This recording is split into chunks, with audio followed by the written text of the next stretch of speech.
Have you ever wondered what it's like inside a swingers club? Are you curious about the swinger, open, or poly relationship models? Don't know where to start? Well, today we have some guests that are going to have you swinging from the chandelier by the end of this episode. They are the creators of the Open Love 101 lifestyle organization and podcast. Together, this power couple has over 35 years combined experience in consensual non-monogamy. And for over a decade, they have coached hundreds of couples in educating them on the swinger lifestyle. Please welcome Jackie and John of Open Love 101. Woo! Yes. So welcome to our show. Yeah. Great intro.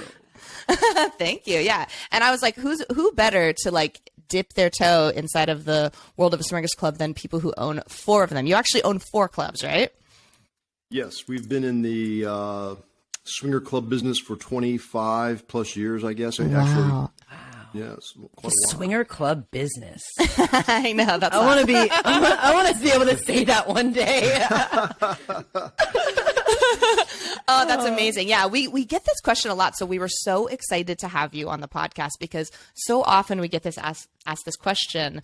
You know, we're in Los Angeles, so I think people assume there's just sex parties galore out here, and there kind of is. But there's people from all over the country and even the world listening, and they have no idea where to start, how to look for it, how to create a community, because Madison and I, we obviously have dabbled in this world, as our listeners know, and community makes such a big difference. So I would love to hear your guys' story. Can you tell us your story? Like, how did you dip your toe into the swingers world? Like, how did you start an opening relationship going from that to now owning 4 swingers club, which is so amazing? Yeah. So I'll start because I actually started the business before Jackie and I got together. Even though we've known each other since high school, we didn't get together till later in life. So really? Oh my God, that's amazing. Yeah. I've been like this all my life. I just didn't know what to call it. People would say, "What's with you?" I'm like, I don't know. I just like this kind of, the threesomes and the orgies. And early in my late teens, I didn't really have a strictly monogamous relationship. I was never taught that was, I don't know. I felt like that what I was doing was the right way. It just felt right for me. And you'd mentioned earlier finding your truth. My truth is that's who I am.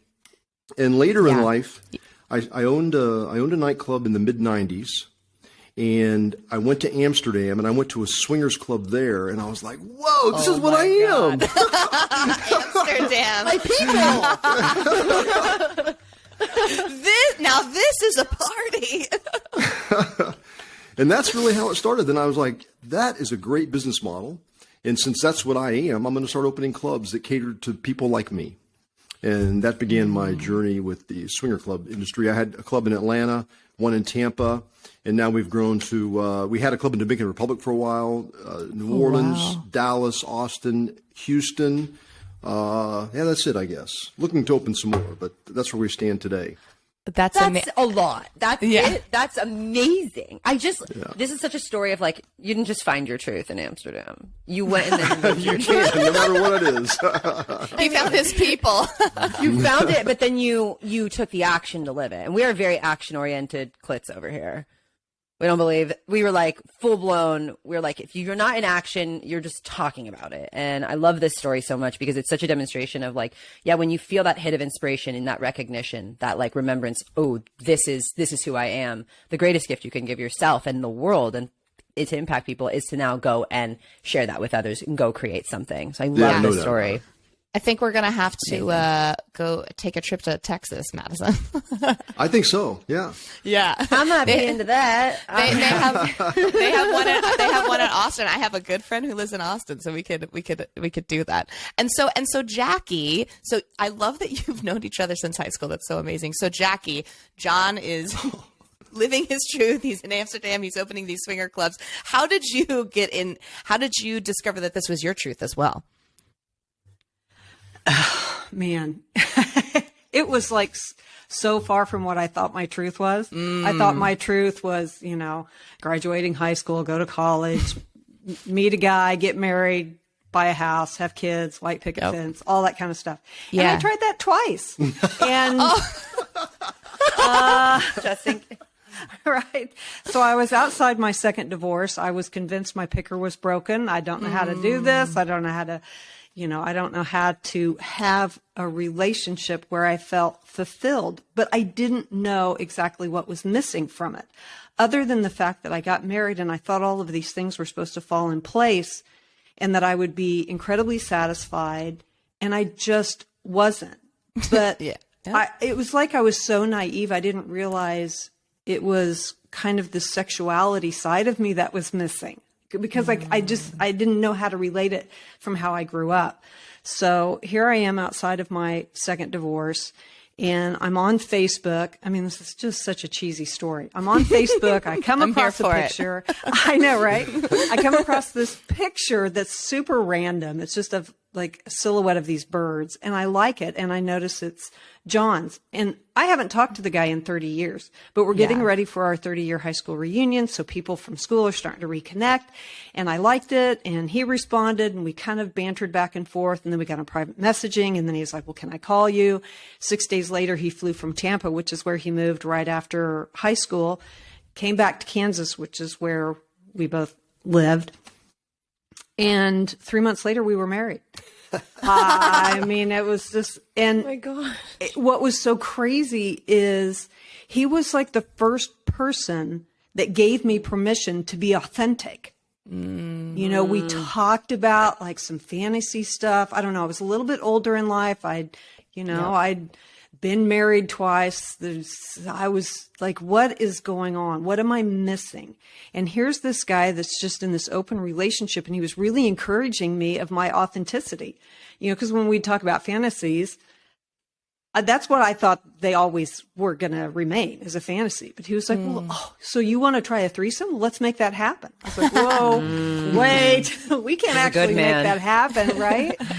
So it was like he was okay with me expressing who I was and having friendships and, just being me. It was amazing. He hooked me in real quick. I love that. You're like, little did you know your soulmate was in your high school class. and like super open. I mean, like so far off my radar. Yeah. Oh, I love that. Okay. So Me for too. For anyone who's listening, I always love to hear this answer. Like, what exactly is swinging? I think, is it just swapping with another couple? Like, what's the difference between swinging, polyamory, open? Is it all the same? Like, what is your guys' definition of this? I think for a long time I just heard the word swinger. Then all these new terms started coming up probably in the last 5 to 10 years. But when I got started in this 30 years ago, swinger really encompassed, it was like the big umbrella encompassing open relationships and polyamorous relationships, other kind of, relationship models you have out there. Yeah. Today, I think people think of swinging more as more sexual, a couple swapping with another couple, or it could even be soft swap, meaning there's no sex between the two couples. Full swap, meaning they do have penetration with the other couple. So I think that's what people really relate it to, but it's really more than that. I think it's a consensual non-monogamy encompasses all of those things: poly, open, swinging, voyeurism. I mean, really, so many different. To our clubs today, there used to be just swingers, essentially true swingers that would come. Today, it's everybody, people from all walks of life and with different definitions of their relationship. Okay, cool. All right. Yeah, because Madison and I are talking. She's like, swinging is just when you swap with another couple. I'm like, I don't know what it is. Yeah, I'm a polyamorous married queer woman. I came out in my marriage at 24 years old. And so that's within the last 5 years. And so all these more, these other terms, as you pointed out, right? Like, hey, 20 years ago, we just called it swinging. It was really simple, right? Yeah. Now things are just like so complicated. It's like we have a term for everything, pronouns, etc. Right? So I love the calling it consensual non-monogamy for our listeners here today, and really like emphasis on the consensual. Yes, for sure. Because Lindsay and I have both had the experience of when it's not consensual. Yes. right? Yeah. And my experience of in the lifestyle is very much when I've hung out with people who identify as swingers over the course of these last 5 years, it's very much been in a sexual context. So like we are going to go on this date with this other married couple. We're going to swap skis, whatever varying degree of swap skiing happens.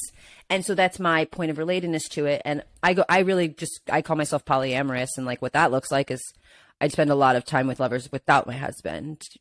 We're not doing things like I have a boyfriend. I have like 3 boyfriends, but like, you know, it's like, and a girlfriend and like, but he's also a pilot. He's gone 60% of the time. And so that's just opened up recently of like, wow, I have all this space. So where we used to only play with each other and with couples, it's actually so rare where you're playing together these days. It's like when we're together, when we're playing, we're just having sex with each other, which has become a whole new level of excitement and very interesting. Since we started out, like it. really going to parties and clubs and being with other couples, right? And so I'm curious, like, is there a way, is swinging is encompassing of even if you're single? Oh, yeah. Yeah. Okay. Yeah. Yeah. We get a lot of singles in the club. And, you know, it's very difficult, I think, if you're trying to connect with another couple. Us as a couple, I have to like her, she has to like him, he has to like her, she has to like me. So there's all this going on. It doesn't always click. Right. So we prefer being like, if it's the 2 of us, we prefer being with a single person. That way, we have to like that person. Yeah. And then, and we also play openly, or separately. Right. Okay. Yeah. Which it's much easier. The other one gets kind of complicated sometimes. So. Yeah. Finding the perfect couple to swap with is like winning the lottery, I feel like. It so is. I feel like it's happened less times than it has, like, it's worked out fewer times than it has. Yeah. Yeah. And when it happens, it's like, oh my God, we all like each other. This is wild. This is bananas. It's a miracle. Well, and so inside of that, let's talk a little bit about, especially in clubs, because I think this is a big misconception. Like I recently was at like, I'll call it like a normie party and I was in a hot tub. These were, you know, I would say like, I call like people that aren't swingers like uneducated in a way, because this guy, I was in a hot tub and without consent just totally grabs my ass. And I was, you know, I was under the influence. It like ruined my night. And then I told my friends about it and they're like, we don't know. Like they didn't know if they believed me. And I was like, this would never happen at a sex party because of consent. So let's talk a little bit about, I think there's a lot of misconceptions about swinger etiquette and consent.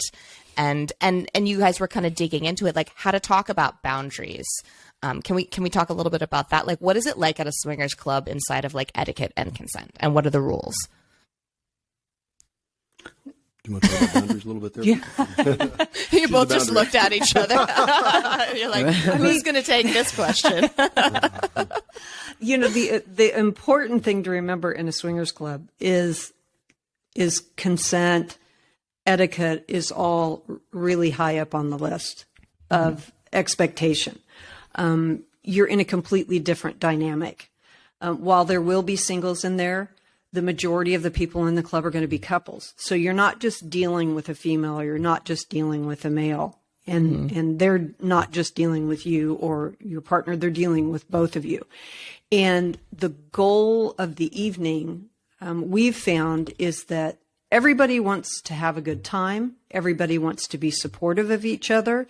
The atmosphere with the women are all very different. We're all very supportive of the outfits. We're not, you know, it's like a no judgment zone. And so if somebody tries something outside of consent or outside of that boundary of communication, you're going to be called on the mat for it, either by the person that you're doing it to or their partner. Right. Or the community at large. We have signs posted everywhere about consent. You know, no means no, yes means yes, but we can always change our mind. And there's not this kind of macho mentality that's floating around in the club. Because again, like I said, it's almost like it's very women centric. right? Yes. I mean, any man in a couple that comes to the club, if you ask them, they're going to tell you, they'll volunteer that the women are in charge in these environments. And so, you know, if you're not used to that, if you're more used to being in a club or a hot tub or something and having somebody grab you, that's not going to be happening. It's not going to be happening in the club. Do you guys have like security at the clubs, like that are like looking for that stuff? Yeah, we call them hosts and hostesses, okay. and yeah, because it's really I like that. We make love, not war, in our club, so there's not really any fights, things like that. And so they want to make sure that people are being respectful. That's really what it comes down to. You know, 20 years ago, I never heard the word consent. I mean, you would crawl, we would tell people as giving a tour, you crawl into this mattress here. If there's a couple next to you, you want to play with them, reach over and touch her on her ankle or her calf. And if she doesn't pull away, then it's probably a sign that she's okay, and you scoot over closer. So it was really more of these signals, I think, that happened. Whoa. And then, as time goes on and things come out in the news, then there's consent. And so we definitely, now in a tour, you have to consent for permission to watch. Right. You have to consent for permission to touch. And Right. some people are really, they want to have consent to hug. And I mean, I'm not that way. Anybody can hug me. Right. And so you just get to know somebody and then where their lines of consent are. But it's very respectful. And that's what the hosts look for in there, is to make sure people are being respectful of other people. It's so fascinating to hear about that, because we're a little bit newer to this, to hear about the evolution of like, there was just like touching someone's ankle was the symbol before. That's so fascinating. I love that. So fascinating. Because I'm just thinking, like, if I was in an environment like this, which happens frequently, right? And someone were to touch me on my leg while I'm with another lover, I at first would be a little offended. Like, I'd be like, you're interrupting me. I'm on the brink of orgasm, mofo. Like, now I'm distracted. Like, Now I have to start over. Right? And actually, it's really interesting, as I was at a play party in community for a friend's birthday a few weeks ago, and there was an attractive man that I've seen at these parties before. I think the most we've exchanged ever is like, hi, this is my name. This is my name. I don't even know where he's from, right? And so at this party, I see this attractive man. And in the back of my mind, I'm like, he's cute. Maybe he came up to me and he did not say hello. He was just like, you look really sexy tonight. I was just instantly triggered. I was like, you fucked up. You did it wrong. No. You the fucked rest up. of the night, I just avoided him. I was like, nope. And I don't know what that was. It was like, I guess, I don't know if I've grown a sensitivity to it, or if it's just, I like, my preference is, it really showed me that, wow, okay, in the past, I would not have been triggered by that. I would have been like, yes, tell me I'm sexy right upon saying hi to me. But in this instance, it felt like a breach of consent. I was like, we haven't even hugged. Do you remember my name? And I wanted to be like remembered. It was like, that was more of a turn on for me than being complimented on my physical appearance. And based off my outfit, I was like, state the obvious. Okay. State the obvious right now. Okay, I am in lingerie. Great. The best thing you could say is, you look really sexy tonight. Okay. Creativity, it turns me on. Like, I don't know. Yeah. So it's so amazing though to hear it, because we really we're full blown in our like explorations at this point, right, with this podcast. But the journey has been 5 years. So it's such a unique privilege to be sitting here with you and hearing about this evolution. And to your point, it's like, it took a lot of breakdown in this culture, in this society that we've been in over the last couple of decades, to have words for things, right? And that's really interesting to me. It's like we've had to create terminology because of some of these major ruptures that have been going on in society. Yeah. And speaking of which, like something that we talk a lot about on this podcast is releasing shame.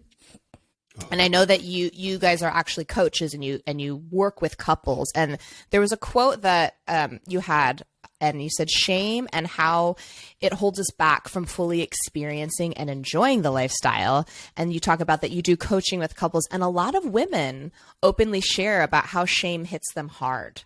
And I'm just curious, like, have you guys struggled with any shame? What's your best advice for those who are challenged by this? And I'm also curious, are you open in your, like with your families and your community, or is this something that is I think a lot of people keep it secret, right?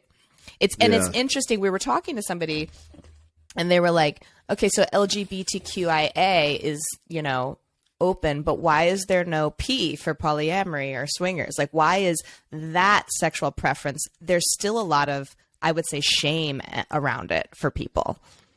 There is absolutely, and there's a stigma with society about consensual non-monogamy, and I mean, you can still lose your job for coming out as a swinger. Yeah. Where you may not, probably won't if you come out as gay. Right. Or if they found out that you cheated on your wife, you're probably going to be able to keep your job. Just keep it quiet.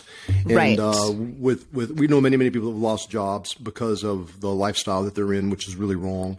I think for Jackie, when we started talking, she was really naive. So we grew up in Wichita, Kansas. So it's kind of a small town in the Midwest, and I mean, smaller than most other cities around the country. And we were going to meet her mom.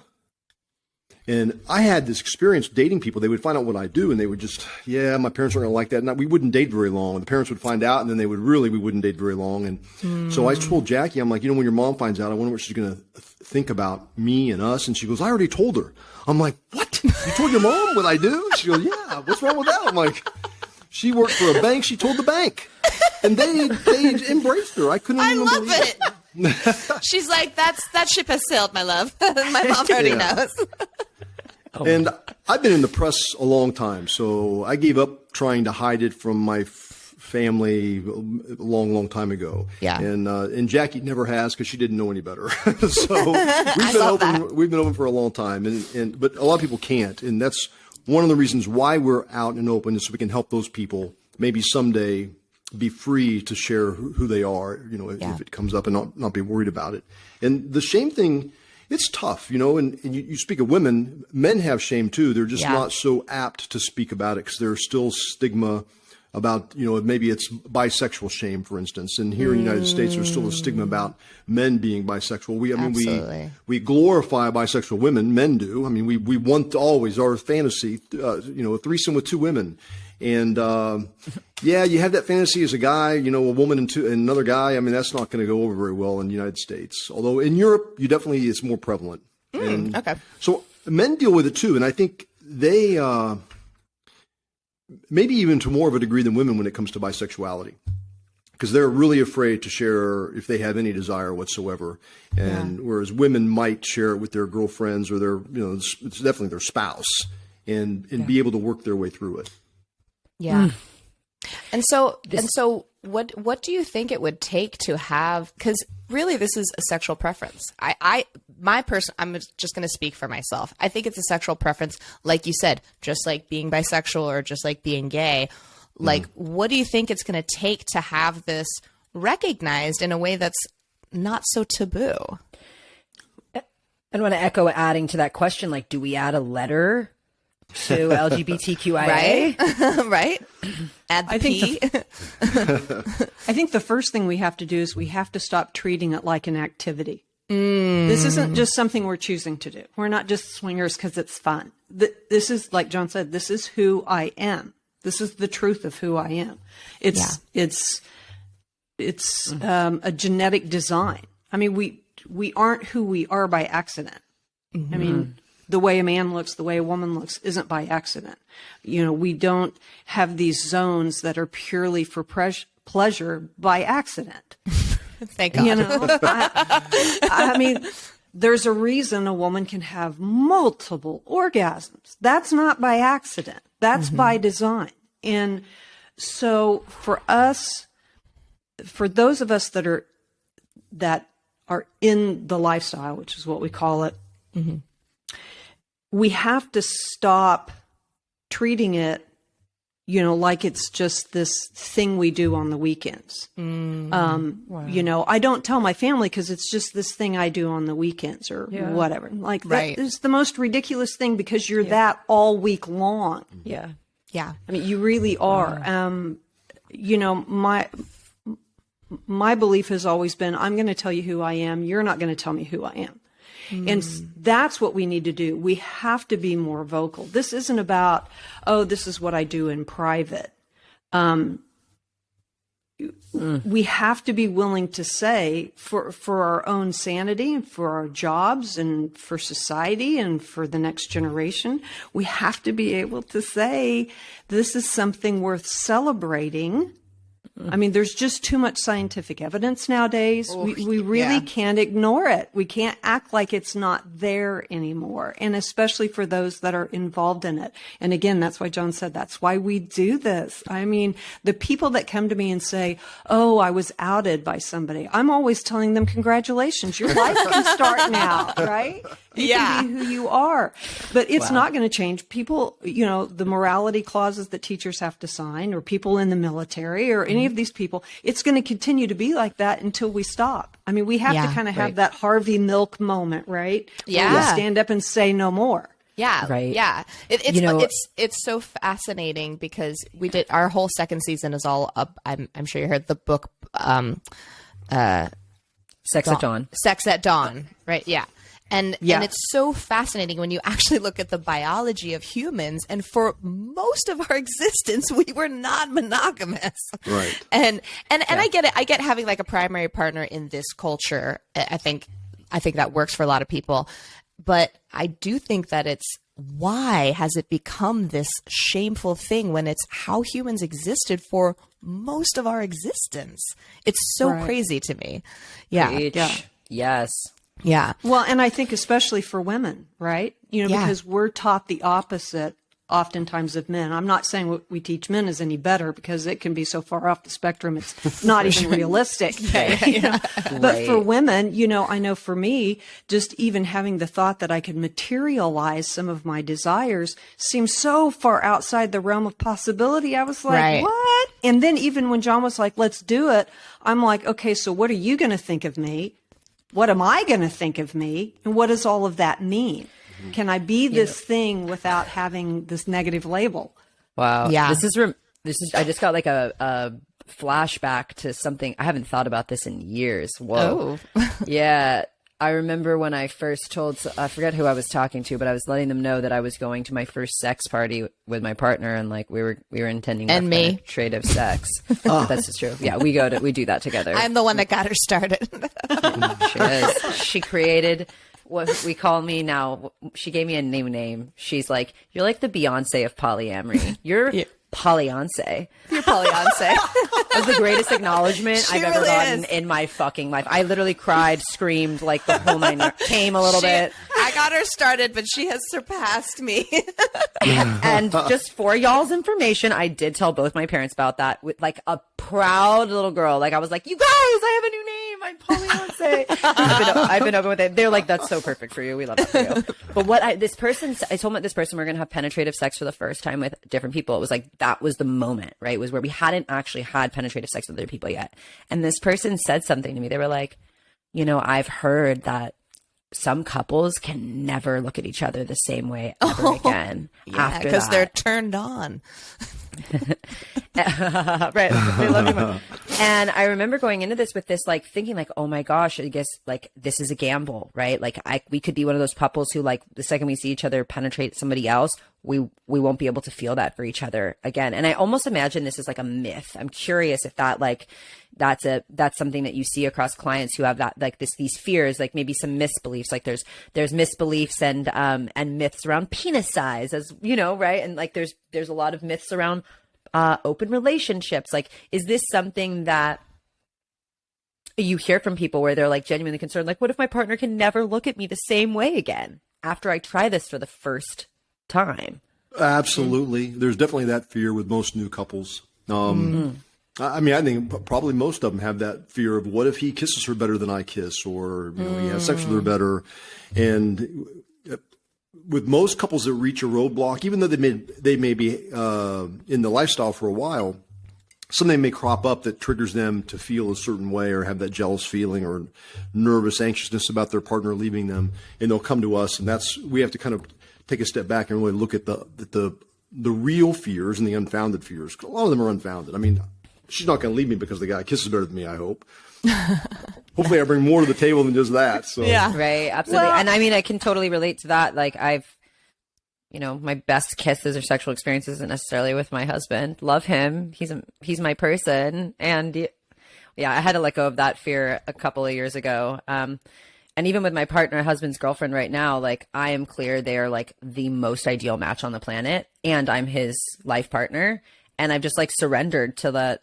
I can only imagine how life-changing their sex is.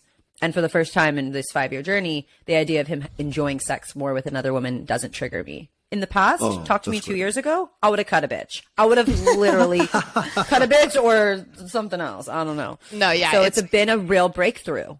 But it wasn't easy to get to there. Lots of couples support, poly coaches. Like I would definitely say for our listeners listening, we know a lot of you have been wanting to try this out. And there's been something stopping you, right? And I would say having a coach to go through this with is a great way to support you in your sustainability throughout it. You do not need to do this alone. Me and Lindsay did not go through our journey of opening up alone. Fuck that. Well, yeah. Well, and I guess I'll be totally vulnerable here. And I was mentioning this a little bit before the podcast, and I was talking with Jackie and John. So this is in my last relationship, my ex-boyfriend. The way I was introduced was a bit traumatic. He basically went to Vegas, cheated on me, and then demanded we start going to sex parties. And then I was like, okay, I'm an open person. I can do this. And I went and I enjoyed it. But then there was no aftercare. And if I was getting jealous, he was like, sort yourself out, like blah, blah, blah. And the whole experience really sort of traumatized me. But I was still in that space when I met my now fiance, who's amazing and has been so generous with me. The first threesome we had was with another man, so he's been really patient with me. And I was telling John, I was like, I really get that this is his truth. And so I'm working through to like dip my toe back in. Like we're gearing up. I'm like, okay, let's go to a sex party. Let's do this again. And he's not even interested. Like Madison, Polyance is like like she's got boyfriends and stuff. He's not even wanting that. He's just like, I just want the occasional threesome a few times a year. And so, for anyone who maybe be in a similar position, or maybe just me, like, do you guys have any advice of like, I feel like it's in my head a little bit, right? I just feel like I just need to rip off the Band-Aid because I know once I get started, I'm going to like it because I've liked it in the past, But there is that fear. Like now that I love this person, I'm like scared to go back there a little bit. And I don't even know why. Well, I know for me, and again, like I said, I was raised really religious, very conservative. So I had a playbook for how relationships are supposed to unfold, and it was very monogamous. And what I realized within that monogamous playbook is we create a very fragile picture of relationships, right? So we're always on guard. We're always on the lookout. Don't talk to him. Who are you talking to? What are you wearing? What if you're going to leave me? What if this happens? It's just, we're always just like right at the edge of that waterfall. We're just waiting for that thing to push us over the edge. Yeah. And what's interesting about open relationships is it really challenges you against that narrative. But if that's a narrative that's been drilled into you for decades, that's a hard switch to flip. Yeah. To not have that, and I know that was something that I struggled with when we first opened up our relationship to a more polyamory kind of, space. I struggled with, just the amount of time John was spending with somebody or what they were saying to each other and what that meant to our relationship. I couldn't figure out how to incorporate all of that to make it work to where I didn't feel like I was spiraling out of control. Right. So your comment about having that objective person, that person that's been trained to help you walk through that, whether they're a therapist for, the poly world or they're just, open enough to help you get through to those triggers that you have. So, right. Yeah. So now you've got stuff that's triggering you. Mm-hmm. And now you're just responding from a trauma base. Right. And that happens before you can even stop it. And then it takes you 20 minutes to calm back down from that. So it's not so much about you pushing yourself through that. It's about understanding what's happened and where your boundary is and what you're willing. Because a boundary isn't about saying, this is what my partner can do and not do. It's about, where do I stop and start and what am I okay with? Ooh, so it's about you being able to tell your partner, this is what I'm comfortable doing, and being able to volley that ball over into their court and let them do with it what they want. You know, to have the confidence one way or the other. Yeah. But What are your boundaries? Yeah. Yeah. So then, I love that. Then it feels more, not fair, but it feels like everybody's on the same level playing field. Right. And we're all working with the same information, instead of somebody trying to push and somebody's trying to pull, and then it's just out of sync. Yeah. The other thing is we see couples where, maybe I'm okay with her kissing somebody, but she's not okay with me kissing somebody. And it doesn't have to be equal. If I'm okay with her Right. kissing, go ahead and kiss. It doesn't mean I have to. So I can give her the space and the time to get used to me doing other things without having to kiss. And then maybe Right. we'll push that boundary at some other point or talk about it later. Yeah. It doesn't have to be tit for tat. Like everything No. doesn't have Right. to be equal or fair. Yeah. Yeah. That's And really that's something important. that's the biggest thing that I've really come to realize is like, at first we want to be like, well, you're doing this, so I should do this. Right. We're not the same. And Right. literally with my husband has this, he's met his other soulmate. It's a woman he wants to also spend the rest of his life with. She's fucking awesome. I love her so much. She's so dope. Okay. Done bragging about her. She's amazing. Shout out to you, boo. However, I have like 3 boyfriends and a girlfriend. And my husband was like, I'm feeling like this is a lot. I was like, oh, really? But I'm polyance. Tell me more. And for him, he was looking really at the surface level of like, well, you have 4 and I have 1. I was like, yes. And all my 4 people, they're not exclusively available to me like your girlfriend. You and your girlfriend say, I love you every day to each other for weeks. Like, you talk every day. I don't have that with any of my individual. That's not my expression, A. One of my boyfriends is a rock star, so he's not here that often either. So, right, it's like, I'm like, I don't necessarily have the same dynamic with my relationships. And so I get that numerically it's not the same, but I do feel energetically it's balanced. That although I might have these 4 relationships and you have this one, that energetically there is this balance. And once we had gone to that conversation, he was like, oh yeah. And I said, look, imagine if I removed one from the equation, and I showed him the domino effect of what that would create and how that would impact my other relationships, and how really these 4 people are the equivalent of his one girlfriend in the energetics. Anyways, I won. He got it. And so I was like, oh, I should have been a lawyer, dude. I'm seeing a pattern with you, though. Tell me. Rock star that's hardly ever here. Pilot that's only here 40% of the time. What else do we have? Yeah, it's interesting. I guess I just went to Burning Man for my first time ever, and I went alone. I went without my husband, and it was the spiritual medicine. I was the medicine that I needed that I didn't know that I even needed. I didn't even want it. I was like kind of forced to go. Like, it just happened for me. I was given tickets. Like, it was like, how's this happening? And it really, my takeaway from that is, wow, Madison fucking crushes it when she is just her own being. And I got married. I met my husband when I was 20. He's 16 years older than me. And I feel like I'm single for the first time in my life, really, as a 28-year-old woman getting to live like my life. And I do have all this. It's like so hot. I call it like hot goddess mode. I don't know. I've just been really having so much fun. I've never felt that I've had this freedom before to bounce around to all my different lovers and experience this life. My mom makes fun of me. I pick up the phone. She goes, how are you? Let me guess. I'm thriving. Shout out to Susan. We love you, Sue. Oh my God, that's amazing.